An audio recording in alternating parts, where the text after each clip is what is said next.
అందరికీ నమస్కారం. కథల పల్లకి ఛానల్కి తిరిగి స్వాగతం. ఇప్పుడు మనం ప్రేమ వర్సెస్ పెళ్ళి ఫస్ట్ పార్ట్ విందాం. భూమి, ఇంకా నీ వర్క్ పూర్తి కాలేదా? అయిపోవచ్చింది కీర్తి, ఒక్క 5 minutes. త్వరగా కానీ, లేట్ అయితే పెద్దమ్మ కంగారు పడుతుంది. లేట్ అయినా అత్తయ్య అర్థం చేసుకుంటారులేవే, నన్ను వర్క్ చేసుకోనివ్వు. ఖాళీగా ఉండలేక నీతో జాబ్కి వచ్చాను చూడు, నా చెప్పుతో నేను కొట్టుకోవాలి. ఎప్పుడు చూడు వర్క్ వర్క్ అంటూ చంపేస్తున్నావు. అయితే రిజైన్ ఇచ్చి ఇంట్లో కూర్చో, ఎవరొద్దన్నారు? పోవే, కనీసం నీ ఆడపడుచున్నాను కనికరం కూడా లేదు నీకు. భూమి నవ్వుకుంటూ వర్క్ ఫినిష్ చేసి సిస్టమ్ ఆఫ్ చేసింది. అయిపోయిందిలే, ఏడవకు. నేను ఏడవడం కాదు, బయట ఆనంద్ ఏడుస్తున్నాడు. ఏంటి, మీ అన్నయ్య వచ్చారా? వచ్చి 1/2 గంట అయింది. ముందే చెప్పొచ్చు కదా. కంగారుగా బయటకు వచ్చింది భూమి. కార్ దగ్గర అటు ఇటు తిరుగుతున్నాడు ఆనంద్. భయపడుతూనే దగ్గరకు వచ్చింది. సారీ ఆనంద్, మీరు వచ్చినట్టు నాకు తెలీదు. సారీ ఎందుకు? కీర్తికి ఫోన్ చేస్తే నీ వర్క్ ఇంకా అవ్వలేదని చెప్పింది, అందుకే నేను డిస్టర్బ్ చేయలేదు. పర్లేదన్నయ్య, భూమి గురించి ఆ మాత్రమైనా ఆలోచించగలిగావు, గ్రేట్. కీర్తి మాటలకి ఆనంద్ తన వైపు చూశాడు. వెళ్దాం ఆనంద్, అత్తయ్య ఎదురు చూస్తూ ఉంటారు. సరే, కార్ ఎక్కండి. కీర్తి భూమి వెనక సీట్లో కూర్చున్నారు. ఆనంద్ వెనక్కి తిరిగి ఇద్దరి వైపు చూశాడు. ఏమైందన్నయ్య, కారు పోనీ. నేనేమైనా మీ డ్రైవర్ని అనుకుంటున్నారా? ఇద్దరు మహారాణులు వెనక్కి కూర్చున్నారు. ఎవరొకరు ముందుకు రండి. ఓ, అదా నీ బాధ. భూమి, నువ్వు ముందుకెళ్ళు. నువ్వే వెళ్ళు కీర్తి. ఒక విషయం చెప్పు, వాడు నీ భర్త అన్న విషయం నీకు గుర్తుందా? కీర్తి, లేకపోతే ఏంటి, ఏదో పరాయి మగాడి పక్కన కూర్చోమన్నట్టు ఫీల్ అవుతున్నావు. వెళ్ళు. భూమి మౌనంగా కిందకి దిగి ఆనంద్ పక్కనే కూర్చుంది. ఆనంద్ కార్ స్టార్ట్ చేశాడు. కీర్తి ఇయర్ ఫోన్స్ పెట్టుకుని ఇద్దరిని గమనిస్తూనే ఉంది. ఒకరితో ఒకరికి పరిచయం లేనట్టు మౌనంగా ఉన్నారు. నేను మీ మాటలు విననులే, ఇదిగో ఇయర్ ఫోన్స్ కూడా పెట్టుకున్నాను, మీరు మాట్లాడుకోవచ్చు. కీర్తి మాటలకి భూమి ఆనంద్ వెనక్కి తిరిగి చూశారు. కీర్తి నవ్వుకుంటూ కళ్ళు మూసుకుంది. ఆనంద్ భూమి వైపు చూశాడు. తను మౌనంగా తలదించుకుని ఉండిపోయింది. ఏంటి, నీ కోపం ఇంకా తగ్గలేదా? మీ మీద కోపగించుకోవడానికి నేనెవరిని? అయినా మీరెందుకు వచ్చారు? నేను క్యాబ్లో వచ్చేస్తానని చెప్పాను కదా. నీ గురించి కాదులే, నీ కార్ సర్వీసింగ్కి ఇచ్చావని అమ్మ నాకు ఫోన్ చేసి వెళ్ళమని మరీ మరీ చెప్పింది, అందుకే వచ్చాను. భూమి మౌనంగా బయటకు చూస్తూ ఉండిపోయింది. కీర్తి ఇయర్ ఫోన్స్ తీసి కోపంగా ఆనంద్ వైపు చూసింది. ఆనంద్ అద్దంలో తను చూశాడు. ఏంటి కీర్తి, పాటలు వింటున్నానని చెప్పా? మీ మాటలు వినడం కంటే ఆ పాటలు వినడమే బెటర్. సరే, టీ తాగుతావా? నాకేం వద్దు, ఇంటికి పోని. నీకొద్దు సరే, నీ ఫ్రెండ్కి కూడా వద్దా? పక్కనే ఉంది కదా, నువ్వే అడుగు. భూమి, త్వరగా ఇంటికి పోనివ్వండి ఆనంద్, నాకు చాలా అనీజీగా ఉంది. ఆనంద్ కోపంగా కార్ స్పీడ్ పెంచాడు. కాసేపటికి ఇంటికి చేరుకున్నారు. భూమి వెంటనే కార్ దిగి లోపలికి వెళ్ళిపోయింది. కీర్తి కార్ దిగి ఆనంద్ని చూస్తూ ఉంది. ఏంటి, అది కార్ అనుకున్నావా, ఫ్లైట్ అనుకున్నావా?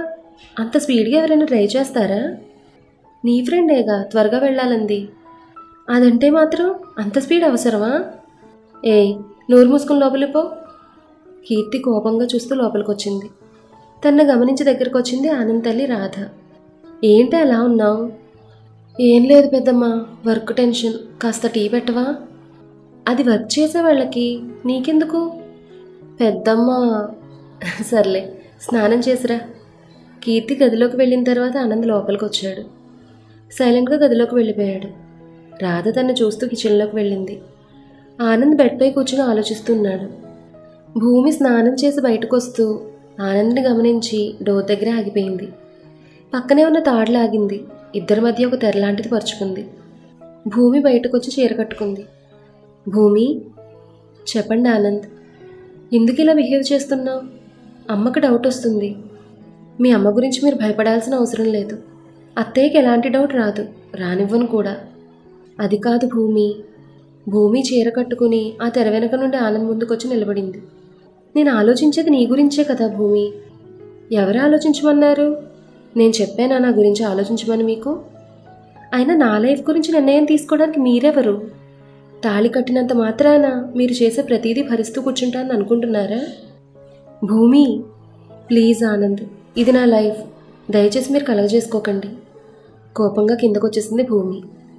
రాధ టీ పెట్టి కప్లో పోస్తూ ఉంది. అత్తయ్య, మీరెందుకు కిచెన్లోకి వచ్చారు? నేను చేసేదాన్ని కదా.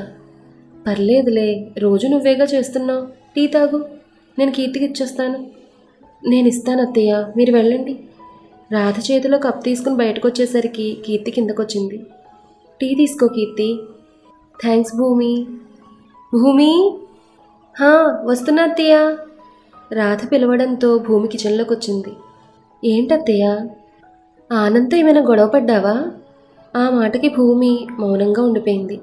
ఏం లేదు, వాడు నైట్ నుంచి చాలా డల్గా ఉన్నాడు. అదేం లేదత్తయ్య, నైట్ పార్టీకి వెళ్ళాం కదా, కొంచెం హ్యాంగ్ ఓవర్ అయింది, ఇంకా దిగలేదనుకుంటా. అంతేనా? అంతే అత్తయ్య. అయినా ఆయనతో నేను గొడవ పడతానో చెప్పండి. లేదులే, నువ్వు నా బంగారానివి కదా. మీరు వెళ్ళి రెస్ట్ తీసుకోండి అత్తయ్య, నేను వంట చేస్తాను. ఆఫీస్ నుంచి ఇప్పుడే అలసిపోయి వచ్చావు, నీకెందుకు శ్రమ? పని మనిషి చేస్తుందిలే. నా వాళ్ళకి నేను వండి పెట్టుకోవడం శ్రమ ఎలా అవుతుంది అత్తయ్య? అయినా ఖాళీగా ఉంటే నాకేం తోచదు. మీరు వెళ్ళండి, నేను చూసుకుంటాను. చెప్తే వినవు కదా. సరే నీ ఇష్టం అంటూ రాధ నవ్వుతూ బయటకు వెళ్ళిపోయింది. భూమి వంట చేస్తూ ఉండగా కీర్తి కిచెన్లోకి వచ్చి పక్కనే కూర్చుంది. ఏంటే, నువ్వెప్పుడూ ఏదో ఒక పని చేస్తూనే ఉంటావు. ఆఫీస్ నుంచి వచ్చావో లేదో అప్పుడే ఇంటి పని మొదలు పెట్టేశావు. నేను ఖాళీగా ఉండలేని నీకు తెలుసు కదా. తెలుసు, మనసులో ఉన్న బాధను మర్చిపోవడానికి ఇలా పనులు చేస్తూ ఉంటావని. ఆ మాటలు వింటున్న భూమి మౌనంగా తన పని చేసుకుంటూ ఉంది. భూమి, ఇలా ఎన్నాళ్ళు? జీవితం గురించి ముందే తెలిస్తే మనం యోగులం అవుతాం, మనుషులం కాదు. ఎన్నాళ్ళో నాకు తెలియదు. బహుశా బ్రతుకున్నంతకాలం ఇలా నటిస్తూ ఉండాలేమో. భూమి, అయినా ఇదేం నాకు కొత్త కాదు కదా కీర్తి. పుట్టినప్పటి నుంచి ఆ కష్టాలే నాకు ఇష్టాలుగా మారాయి. కానీ నువ్వు ఈ ఇంటి కోడలివి, ఆనంద్ భార్యవి. నీ హక్కుల్ని కూడా నువ్వెందుకు వదులుకుంటున్నావు? భార్య అనే బంధం ప్రేమతో కలగాలి కీర్తి, హక్కుతో కాదు. అది కాదే. మీ అన్నయ్య వస్తున్నాడు, సైలెంట్గా ఉండు. ఆనంద్ రావడంతో ఇద్దరు మౌనంగా ఉండిపోయారు. కీర్తి, నువ్వు బయటకు వెళ్ళు. ఎందుకు? చెప్పింది చెయ్యి. సరే. భూమి, మీ ఆయన నీతో ఏదో మాట్లాడాలంట, నేను వెళ్తున్నాను. కీర్తి బయటకు వెళ్ళిన తర్వాత ఆనంద్ భూమి దగ్గరకు వచ్చాడు. భూమి తనను పట్టించుకోకుండా పనిచేసుకుంటూ ఉంది. ఏంటిది భూమి, నీకు ఎన్నిసార్లు చెప్పినా మారవా? నేనేం చేశానండి? ఇప్పటి వరకు ఆఫీస్లో వర్క్ చేసి వచ్చావు, ఇప్పుడేమో ఇంటి పని. అసలు ఇంత కష్టపడాల్సిన అవసరం ఏముంది? దీన్ని కష్టమని నేను అనుకోవడం లేదు. భూమి ప్లీజ్, నువ్వు ఇలా చేస్తుంటే నాకు చాలా గిల్టీగా ఉంటుంది. అసలు నీకు జాబ్ చేయాల్సిన అవసరం ఏముంది? ఈ ఆస్తిలో సగభాగం నీకుంది. ఏమైనా చూసుకోవడానికి నేనున్నాను. మరెందుకని? చూడండి ఆనంద్, ఒక మనిషి మీద ఆధారపడి బ్రతకడం, అది కూడా ఒక మగాడి మీద ఆధారపడకూడదని 10 ఏళ్ల క్రితమే నేను ఫిక్స్ అయ్యాను. ఇది ఇప్పుడు తీసుకున్న నిర్ణయం కాదు. నా గురించి మీరు బాధపడాల్సిన అవసరం లేదు. I will take care of my self. Stove కట్టేసి బయటకు వచ్చేసింది భూమి. ఆనంద్ కూడా తన వెనకాల బయటకు వచ్చి సోఫాలో కూర్చున్నాడు. ఇంతలో కొంతమంది ముత్తైదువులు ఇంటికి వచ్చారు. రెండు పిన్ని గారు, అక్కడే ఆగిపోయారే? మీ అత్తయ్య గారు లేరా అమ్మా? ఉన్నారు, మీరు కూర్చోండి, నేను పిలుస్తాను. అందరినీ హాల్లో కూర్చోబెట్టి రాధ దగ్గరికి వచ్చింది భూమి. అత్తయ్య, మీకోసం పక్కింటి పిన్ని గారు వచ్చారు. అలాగా, వస్తున్నా పద. భూమితో పాటు బయటకు వచ్చి వాళ్ళని పలకరించింది రాధ. అత్తయ్య, మీరు మాట్లాడుతూ ఉండండి, నేను టీ తీసుకొస్తాను. సరే భూమి. ఏంటి ఇలా వచ్చారు? రేపు మా కోడలికి సీమంతం చేస్తున్నాం, మిమ్మల్ని పిలుద్దామని. తప్పకుండా రావాలి. అలాగే. ఇంతలో భూమి టీ తీసుకొచ్చి అందరికీ ఇచ్చింది. ఏమా భూమి, ఏమైనా విశేషం ఉందా లేదా? భూమి నవ్వుతూ అక్కడి నుంచి వెళ్ళిపోయింది ఆ మాటలకి. ఏంటి రాధగారు, మీ కోడల్ని ఎప్పుడేమడిగినా చిన్న నవ్వు ఊరుకుంటుంది. ఏం లేదండి. అది సరే, మీ కొడుకు కోళ్ళకు పెళ్ళై 4 ఏళ్ళు అవుతుంది, ఇంకా పిల్లలు పుట్టలేదు. ఒకసారి చెకప్ చేయించకపోయారా? వాళ్ళ మాటలకు ఆనంద్ కోపంగా వాళ్ళ దగ్గరకు వచ్చాడు. మీరు వచ్చిన పని చూసుకుని వెళ్ళండి, మా పర్సనల్ విషయాల్లో తలదూర్చకండి. అది కాదు బాబు. అంటే లోపం ఏమైనా ఉంటే మందుల ద్వారా క్యూర్ చేసుకోవచ్చు కదా అని. ఒకవేళ లోపం మీ ఆవిడదే అయితే పిల్లల కోసం నువ్వు ఇంకొకరిని. Good idea aunty. సరే, మీరు అన్నట్టే చెకప్ చేయిద్దాం. ఒకవేళ లోపం నాలో ఉందంటే భూమికి వేరే పెళ్లి చేయడానికి ఒప్పుకుంటారా? అదేంటి బాబు, ఆడపిల్లకి 2వ పెళ్ళి? వినడానికే కష్టంగా ఉంది కదా. మీ మాటలు కూడా అంతే కష్టంగా ఉన్నాయి. మాకేం వయసు అయిపోలేదు ఇక పిల్లలు పుట్టారనుకోవడానికి. ఆ మాటలు అనేసి ఆనంద్ కోపంగా అక్కడి నుంచి వెళ్ళిపోయాడు. భూమి తను గమనించి ఆనంద్ వెనకాలే వెళ్ళింది. సారీ రాధ్ గారు, మీ అబ్బాయికి కోపం వచ్చినట్టుంది. అదేం లేదండి. అయినా వాళ్ళకి అప్పుడే పిల్లలు ఎందుకు? కొన్నాళ్ళు వాళ్ళకి నచ్చినట్టుగా ఉండనివ్వండి. సర్లే, మేము వెళ్ళొస్తాం. మీరు మాత్రం మర్చిపోకుండా రావాలి. అలాగే, తప్పకుండా వస్తాను. ఆనంద్, ఎందుకు వచ్చావు? ఎందుకంత వైల్డ్గా రియాక్ట్ అవుతారు ఆనంద్? పెద్దవాళ్ళు అన్నాక ఏదో ఒకటి అంటారు. వాళ్ళు నీ గురించి తప్పుగా మాట్లాడుతుంటే చూస్తూ ఊరుకోవాలా? వదిలేయండి ఆనంద్, నేను అవేం పట్టించుకోను. కానీ నేను పట్టించుకోకుండా ఉండలేను. ఆనంద్, నువ్వు నాకు నచ్చ చెప్పాలని చూడకు భూమి. వాళ్ళు వెళ్ళిపోయారు కదా, మీరు రిలాక్స్ అవ్వండి. నా మీద కోపం తగ్గిందన్నమాట. నార్మల్గా మాట్లాడుతున్నావు. ఆ మాటలకి భూమి నవ్వుతూ అక్కడి నుంచి వెళ్ళిపోయింది. అన్ని విషయాల్లో చాలా మెచ్యూర్డ్గా ఆలోచిస్తావు భూమి. కానీ ఈ విషయంలో ఎందుకు ఒప్పుకోలేకపోతున్నావు? ఎలా అయినా నిన్ను ఒప్పించాలి. ఆనంద్ ఆలోచిస్తూనే కిందకొచ్చాడు. భూమి, కీర్తి క్యారమ్ బోర్డ్ ఆడుతూ ఉన్నారు. అన్నయ్య, రా గేమ్ ఆడదాం. మీరు ఆడండి, నాకు కొంచెం పనుంది, బయటకు వెళ్ళొస్తాను. ఇక నువ్వు వచ్చినట్టే. ఆనంద్ బయటకు వెళ్ళిపోయాడు. భూమి వెనకాలే బయటకు వచ్చింది. ఆనంద్, ఒక్క నిమిషం. ఏంటి భూమి? నైట్ లేట్ అయినా పర్వాలేదు, ఇంటికి వచ్చేయండి. లేదంటే అత్తయ్యకి నేను సమాధానం చెప్పలేను. ట్రై చేస్తాను. ప్లీజ్ ఆనంద్, ఇప్పటికే మనం ఆవిడ మోసం చేస్తున్నాం. మన బంధం అబద్ధమని అత్తయ్యకి తెలిస్తే ఆవిడ తట్టుకోలేరు. సరే, వచ్చేస్తాను. నువ్వు నా గురించి ఎదురు చూడకు, భోజనం చేసేయి. సరే ఆనంద్. ఆనంద్ కారులో వెళ్ళిపోయాడు. భూమి ఆలోచిస్తూ లోపలికి వచ్చి సోఫాలో కూర్చుంది. భూమిరా. నాకు ఇంట్రెస్ట్ లేదు కీర్తి. కీర్తి తను గమనించి దగ్గరకు వచ్చింది. భూమి, ఒక విషయం చెప్పు. ఎందుకని అన్నయ్యకి ఎప్పుడు ఎదురు చెప్పావు? వాడు ఎక్కడికి వెళ్తున్నాడో ఏం చేస్తున్నాడో తెలియదు. అయినా పెద్దమ్మ దగ్గర తను వెనకేసుకొస్తావు. అత్తయ్య ఆరోగ్యం గురించి తెలుసు కదా, అందుకే ఇలా సర్ది చెప్పాల్సి వస్తుంది. అయినా అది తన పర్సనల్ మ్యాటర్, నేనెలా అడుగుతాను? కానీ తను నీ భర్త. మా ఇద్దరి మధ్య ఉన్న బంధం కేవలం ఈ తాళి మాత్రమే. ఒక ఒప్పందం మీద ఇద్దరం ఈ పెళ్లి బంధంతో ముడిపడ్డాం. దాన్ని కాదని నేను ఆయన మీద హక్కుల్ని కోరుకోలేను కీర్తి. తన పర్సనల్ విషయాలు అడిగే స్వేచ్ఛ ఆయన నాకు ఇవ్వలేదు. నేను తీసుకోవాలని కూడా అనుకోవడం లేదు. పిచ్చిదానిలా మాట్లాడికే. ఇది నీ లైఫ్కి సంబంధించింది. ఇంత తేలిగ్గా ఎలా తీసుకుంటున్నావు? ఆనంద్తో ఒకసారి మాట్లాడు భూమి. ఏం మాట్లాడాలి? నేను సాక్ష్యంగా పెట్టుకునే కదా అగ్రిమెంట్ మీద సంతకం పెట్టించాడు. ఆ రోజు తను మాట్లాడిన మాటలు నాకు ఇంకా గుర్తున్నాయి. అత్తయ్య కోసం ఈ పెళ్లికి ఒప్పుకోక తప్పలేదు. పోనీలే, మా పెళ్లి వల్ల ఆవిడైనా కనీసం సంతోషంగా ఉన్నారు. మరి నీ సంతోషం గురించి ఆలోచించవా?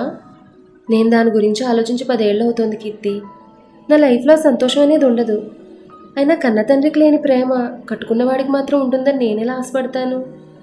భూమి, ఏ భూమి, బయటికి రా. మీ నాన్నకు 100 ఏళ్లే. తలుచుకున్నావో లేదో వచ్చేశాడు. భూమి కంగారుగా బయటకొచ్చింది. భూమి, నాన్న ఎందుకలా అరుస్తున్నా? ఎక్కడే నీ మొగుడు? ఆయనతో నీకేంటి పని? ఈ నెల నాకు డబ్బులు రాలేదు.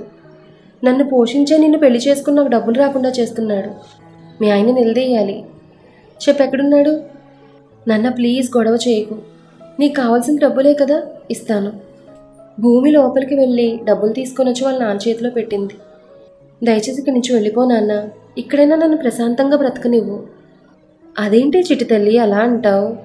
నువ్వు సంతోషంగా ఉండడమే కదా నాకు కావాలి. సర్లే, పెంచి పెద్ద చేసిన వాడిని ఒక మాట అంటే పడలేవా? నాన్న ప్లీజ్ వెళ్ళి ఇక్కడి నుంచి. సరే, నా డబ్బు నా చేతికొచ్చింది కదా, వెళ్తాను. వచ్చే నెలైనా సమయానికి డబ్బు ఇచ్చి కూతురుగా నీ బాధ్యత నిలబెట్టుకో. కీర్తి కోపంగా బయటకొచ్చింది. నీ బాధ్యతను నువ్వు నిలబెట్టుకుని ఉంటే నీ కూతురికి ఇప్పుడు ఇలాంటి పరిస్థితి వచ్చేదే కాదు. ఎవరది? హో, నువ్వా అమ్మా? నేను దాని బాధ్యతగా పెంచాను కాబట్టే ఇంత పెద్దింటికి కోడలైంది. కోడలు కాదు, బందీ అయింది. ఏంటి? కీర్తి, నువ్వుండు. నాన్న నువ్వు వెళ్ళు. అలాగే, ఆ పిల్లని నోరు కాస్త అదుపులో పెట్టుకోమని చెప్పు. అతను అక్కడి నుంచి వెళ్ళిపోయాడు. భూమి కీర్తి చేపట్టుకుని లోపలికి తీసుకెళ్ళింది. ఏంటే? తాగున్నాడు, గొడవ అవసరమా చెప్పు. నువ్వు ఇలా ప్రతిదానికి భయపడబట్టే ఇలా జరుగుతోంది. నాది భయం కాదు కీర్తి, బాధ్యత. ఆ బాధ్యత నుంచి నేను తప్పించుకోవాలనుకోవడం లేదు. ఎలాంటివాడైనా సరే తను మా నాన్న. నాన్న కూతుని డబ్బుల కోసం పీడించుకు తినేవాడు ఉన్నా ఒకటే, లేకపోయినా ఒకటే. కీర్తి వదిలే, అత్తయ్య వింటే బాగోదు. నువ్వెప్పుడు ఇంతేనే. వాళ్ళు బాధపడతారు వీళ్ళు బాధపడతారని అన్నీ నీలోనే దాచుకుంటావు. అంటూ కోపంగా గదిలోకి వెళ్ళిపోయింది కీర్తి. భూమి ఆలోచిస్తూ అక్కడే కూర్చుండిపోయింది. ఏంట్రా అలా ఉన్నావు?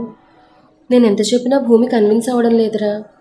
రే, ఏ ఆడపిల్ల దానికి ఒప్పుకోదు. ఎందుకు అనవసరంగా భూమిని బాధ పెడుతున్నావు? పైగా నిన్న నైట్ పార్టీ అని తీసుకొచ్చి నువ్వు చేసిన పనికి తను ఎంతగా బాధపడిందో తెలుసా? నువ్వు అసలు ఇవేమో ఆలోచించవా? తను సంతోషంగా ఉండాలనే కదా నేను ఇదంతా చేస్తోంది. నా వల్ల తన లైఫ్లో చాలా మిస్ అయిందిరా. తను నిజంగా సంతోషంగా ఉండాలని నువ్వు కోరుకుంటే భారీగా తను యాక్సెప్ట్ చేయి. అంతేకాని ఇలా వేరే వ్యక్తిని తీసుకొచ్చి అతను నీకు నచ్చితే చెప్పు, మీ ఇద్దరికి పెళ్లి చేస్తానంటే ఏ అమ్మాయి మాత్రం ఒప్పుకుంటుందిరా? ఆ మాటలకు ఆనంద్ ఆలోచిస్తూ ఉండిపోయాడు. 4 ఏళ్ళు అవుతుందిరా. తిరిగి వస్తుందో రాదో తెలియని అమ్మాయి కోసం నీ భార్యను బాధ పెట్టడం కరెక్ట్ కాదు. తను వస్తుందిరా, నాకు తెలుసు. నీది అమాయకత్వమో పిచ్చితనమో అర్థం కావడం లేదా ఆనంద్? భూమి చాలా మంచిదిరా. మీ అమ్మ చేసిన చిన్న సహాయానికి తన జీవితాన్నే పణంగా పెట్టి నీతో పెళ్లిపేట్ల మీద కూర్చుంది. అలాంటి అమ్మాయిని కళ్ళల్లో పెట్టుకుని చూసుకోవాల్సింది పోయి ఇలా తను బాధ పెడుతున్నావు. నీకు ఇదేమైనా భావ్యంగా ఉందా ఆనంద్? పెళ్లికి ముందే తనకు అన్నీ చెప్పాను. అన్నింటికీ ఒప్పుకునే కదా అగ్రిమెంట్ మీద సంతకం పెట్టింది. మీ అమ్మను కాపాడుకోవడానికి తనకు వేరే దారి లేక ఒప్పుకుంది. రిషి, నువ్వు కూడా ఏంట్రా అలా మాట్లాడతావు? నా గురించి నీకు తెలుసు కదా. అయినా భూమి నన్ను అర్థం చేసుకుంటుంది. అర్థం చేసుకునే అమ్మాయి భారీగా రావడం అదృష్టం అంటారు. అది నీకు నీ బిల్డింగ్ అంత ఉన్నట్టుంది. ఏ జన్మలో ఏ పుణ్యం చేసుకున్నావో. రే, విసిగించుకో, తాగిందంత దిగిపోయేలా ఉంది. సర్లే, ఇంటికి వెళ్ళు.